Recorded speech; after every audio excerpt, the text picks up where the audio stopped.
शादी की सालगिरह पर समुद्र किनारे से बीवी गायब।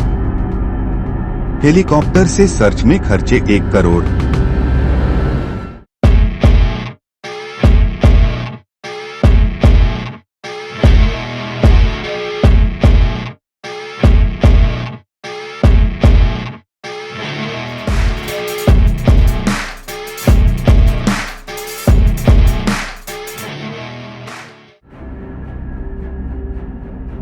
एक महिला पति के साथ शादी की सालगिरह मनाने विशाखापट्टनम समुद्री तट पर जाती है और अचानक से गायब हो जाती है।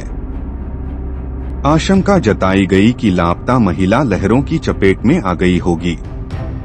फिर पुलिस, नौसेना, कोस्ट गार्ड और गोताखोरों की मदद उसे ढूंढने में ली जाती है।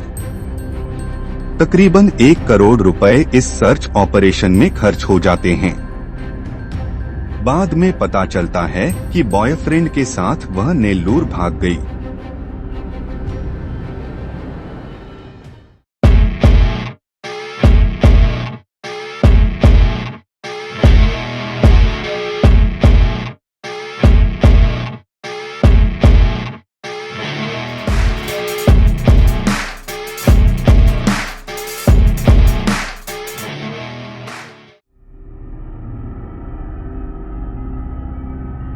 आंध्र प्रदेश के विशाखापट्टनम से एक अजीबोगरीब कहानी सामने आई है। एक कपल अपनी शादी की दूसरी सालगिरह मनाने विशाखापट्टनम के आरके बीच पर गया था। पत्नी अचानक समुद्र किनारे पर घूमते हुए लापता हो गई। उसका मोबाइल फोन भी बंद हो गया। आसपास तलाश की, पर कोई जानकारी नहीं मिली। पति को लगा समुद्र की लहरों में बीवी डूब गई। बीच से उसके गायब होने के बाद पुलिस और नेवी को सूचना दी गई। पुलिस ने बीच और पास के इलाकों में 2 दिन तक महिला के शव की तलाश की। इसके लिए नेवी के हेलीकॉप्टर की भी मदद ली गई। साथ ही मरीन पुलिस, गोताखोरों, मछुआरों ने खोजबीन की। एक तरह से बड़ा सर्च ऑपरेशन चलाया गया। करीब 72 घंटे तक ये ऑपरेशन चला। करीब 1 करोड़ रुपए खर्च हुए। फिर अचानक लापता महिला की जानकारी मिलती है कि वो सेफ है। लेकिन जिस तरीके से वो गायब हुई और उसकी वजह जानकर उसके पति से लेकर पूरा सरकारी प्रशासन हैरान है। असल में ये मामला प्रेम प्रसंग का निकला। जिस लापता महिला को समुद्र की गहराइयों में तलाशा जा रहा था, वो असल में अपने प्रेमी के साथ चुपके से भाग गई थी, वो भी शादी की दूसरी सालगिरह पर। चुपचाप मोबाइल फोन के सिम कार्ड को भी निकालकर फेंक दिया ताकि कोई उसकी कोई लोकेशन नहीं मिल सके। ये मामला है 25 जुलाई का। उसी तारीख को ठीक 2 साल पहले साल 2020 में अपला राजू उर्फ श्रीनिवास की साई प्रिया से शादी हुई थी। श्रीनिवास हैदराबाद की एक फार्मेसी कंपनी में कार्यरत है, वहीं साई प्रिया होममेकर है। दोनों हैदराबाद में रह रहे थे। शादी की दूसरी सालगिरह की खुशी मनाने के लिए 25 जुलाई 2022 को दोनों पहले सिंहचलम मंदिर गए थे।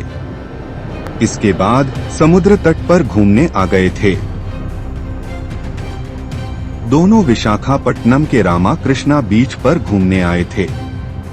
उस समय तक वहां पर अंधेरा हो गया था। उसी समय पति के पास एक फोन आया गया तो वह बात करते हुए पत्नी से थोड़ा दूर चले गए थे। उस समय पत्नी समुद्र की लहरों के साथ सेल्फी ले रही थी। पति श्रीनिवास की जब कॉल खत्म हुई तब वो पत्नी को खोजने लगे, लेकिन वो नहीं दिखी। इसके बाद फोन किया तो फोन भी बंद मिला। काफी देर तक तलाश की, लेकिन कुछ पता नहीं चला। फिर उन्हें लगा कि पत्नी कहीं समुद्र में डूब तो नहीं गई। उन्होंने तुरंत पुलिस को सूचना दी। मौके पर पुलिस पहुंची और सर्च ऑपरेशन शुरू हुआ। पुलिस ने आसपास के इलाके में साई प्रिया की फोटो लेकर तलाश शुरू की, पर कोई जानकारी नहीं मिली। इधर नेवी, हेलीकॉप्टर, मछुआरे और गोताखोरों की मदद से लगातार 72 घंटे तक सर्च ऑपरेशन चलाया गया।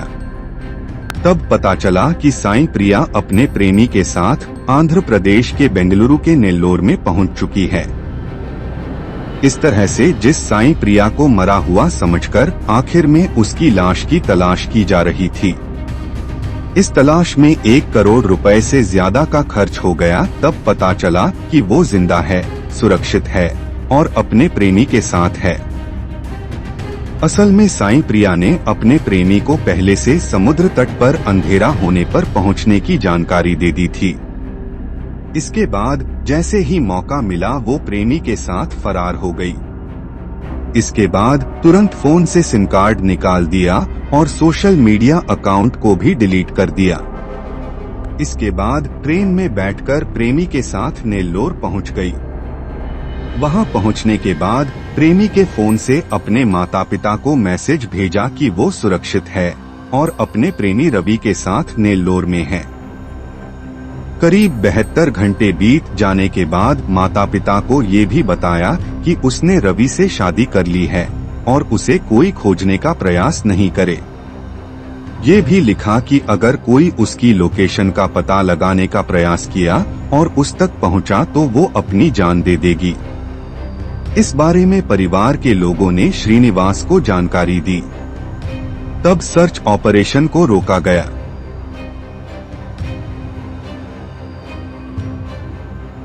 पुलिस की जांच में पता चला कि साईं प्रिया और उसका प्रेमी रवि दोनों बचपन के दोस्त थे। साथ में स्कूल में पढ़ाई करते थे। दोनों जब बड़े हुए तभी एक दूसरे से शादी करना चाहते थे, लेकिन माता पिता ने अपनी पसंद से दूसरी जगह यानी श्रीनिवास से उसकी शादी करा दी थी।